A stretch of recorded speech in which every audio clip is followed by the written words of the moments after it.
Another innovation is on its way apo.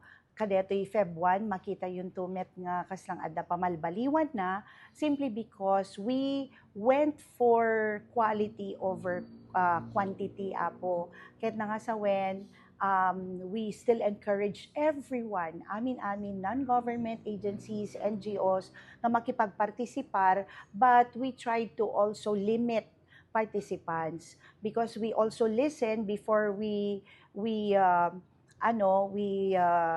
planned for the civic military. Medyo dinengdengeg mi met no ana idigijay mabaling nga pag-improvean na. So very distinct nga rimwar apo was that DJ nga rod. It's very very long nga kaslang tay DJ imuna ijay parade, nakaawi din, nakapagluton, nakapanganpayen, di pa'y nagrubwat DJ maudi nga adadjay yan ti parada because it's really a very very long parade.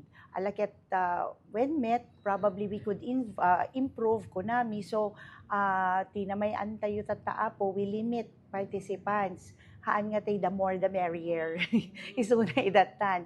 No diket it has to be well represented and para kadagijay babasit nga org pinaggrupo mi isuda tapno nukas lang napintas met lang iti panagplastar detoy parada tayo kasi adadamit ngamin organization ken agencies apo namet talaga makapag-provide iti 50 nga participants kasi mga 11 kam lang ma'am, 12 kam lang kasi ket haan nga na pintas visually DJ parade tayo no batit dala nga magmag na nga isiso dalang medyo orda. So we clustered them.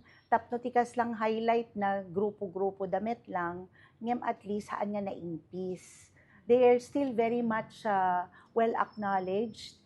And at the same time, adda basit paandar tayo kasi let us take unak nga quality over quantity apo ket we injected something that is going to add entertainment value to the civic military parade.